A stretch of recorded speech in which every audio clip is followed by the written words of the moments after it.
బిస్మిల్లాహ్, అల్హమ్దులిల్లాహ్, వసలాతు వస్సలాము అలా రసూలిల్లాహ్. రండి ఖురాన్ మరియు నమాజ్ అర్థం చేసుకుందాం సులువైన రీతిలో 3 నిమిషాల సిరీస్లో పాఠం నంబరు 5A. అఊదు బిల్లాహి మినష్ షైతానిర్ రజీమ్. బిస్మిల్లాహిర్ రహ్మానిర్ రహీం. అల్హమ్దులిల్లాహి రబ్బిల్ ఆలమీన్. అర్రహ్మానిర్ రహీం. మనము నేర్చుకుంటున్నాము అర్రహ్మానిర్ రహీం. బిస్మిల్లాలో మనము చదివాము అర్రహ్మాన్ అంటే అమిత దయగలవాడు, చాలా శ్రద్ధ చూపువాడు మరియు అపార కరుణామయుడు. మరి అర్రహీం అంటే నిర్వరామంగా సంరక్షించువాడు మరియు నిర్వరామంగా దయచూపువాడు అని కూడా మనం చదివాము. రహ్మత్ అంటే శ్రద్ధగా చూసుకోవడం, కేర్ చేయడం మరియు దయచూపడం. అల్లాహ్ తన గురించి పవిత్ర ఖురాన్లో తెలిపాడు, కతబ అలా నఫ్సిహి రహ్మ, అనగా ఆయన తనపై కరుణను విధిపరుచుకున్నాడు. మహనీయ దయ ప్రవక్త సల్లల్లాహు అలైహి వసల్లం ఇలా బోధించారు, అల్లాహ్ సెలవిచ్చాడు, నా దయ నా కోపాన్ని అధిగమిస్తుంది. అల్లాహ్ తన దయను రకరకాలుగా చూపిస్తాడు, అత్యధికంగా ప్రేమతో మరియు ఇంకొన్నిసార్లు కఠినంగా శిక్షిస్తూ, అనగా ఒక తల్లి తన బిడ్డ కోసం చేస్తున్నట్లు. కానీ అల్లాహ్ యొక్క గుణగణాలు మహోన్నతమైనవి. అల్లాహ్ దయను మరచిపోవద్దు. మరియు మీకు ఆనందం కలిగినప్పుడు మీరు హృదయంతో, మీ నోటితో మరియు మీ పనులతో ఖచ్చితంగా అల్లాహ్కు కృతజ్ఞతలు చెప్పండి. అన్నిటికంటే ముఖ్యంగా ఆపదలకు గురైనప్పుడు డిప్రెషన్ మరియు కలత చెందకండి.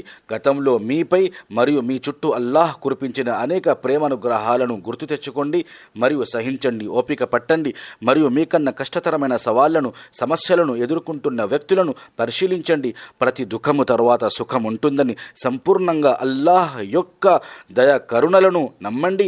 మీరు అతి త్వరలో తెలుసుకుంటారు మీకు నచ్చని ఆ విషయాలకు బదులుగా అనేక మంచి విషయాలు లభించాయని. ఇక్కడ జరుగుతున్నది ప్రతిదీ అర్రహ్మాన్ రహీం చేసిన అత్యుత్తమైన గొప్ప తీర్పు అంటే ప్రేమతో అత్యంత శ్రద్ధ వహించేవాడిది.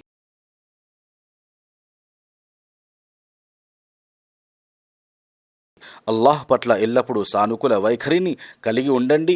ఇది తూర్పు పడమర వాసులు ప్రతిపాదించిన పాజిటివ్ థింకింగ్ కంటే ఎన్నో రెట్లు ఉత్తమమైనది.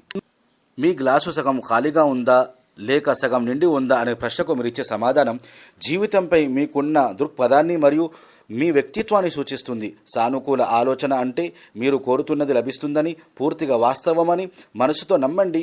అయితే ఈ నమ్మకం పొందడానికి పూర్తిగా శ్రమించిన తర్వాత కేవలం మేలును అల్లాహ్ యొక్క దయా కరుణ నుండి మాత్రమే ఆశిస్తూ నమ్మకం కలిగి ఉండండి. ఇదే మన అలవాటు నెంబరు 5, అల్లాహ్ పట్ల సానుకూలంగా ఆలోచించడం. ఎందుకంటే ఇది అంతర్గత శాంతిని, విజయాన్ని, మంచి ఆరోగ్యం, ఆనందం, ప్రశాంతతను మరియు మంచి సత్సంధాలను నెలకొల్పుతుంది. అర్రహ్మాన్ అర్రహీంను పఠిస్తున్నప్పుడు అల్లాహ్ యొక్క దయాకరుణను పొందాలనే నమ్మకంతో చదవండి. మహనీయ దైవ ప్రవక్త సల్లల్లాహు అలైహి వసల్లం యొక్క ఈ హదీసును కూడా ఒకసారి గుర్తు చేసుకోవాలి.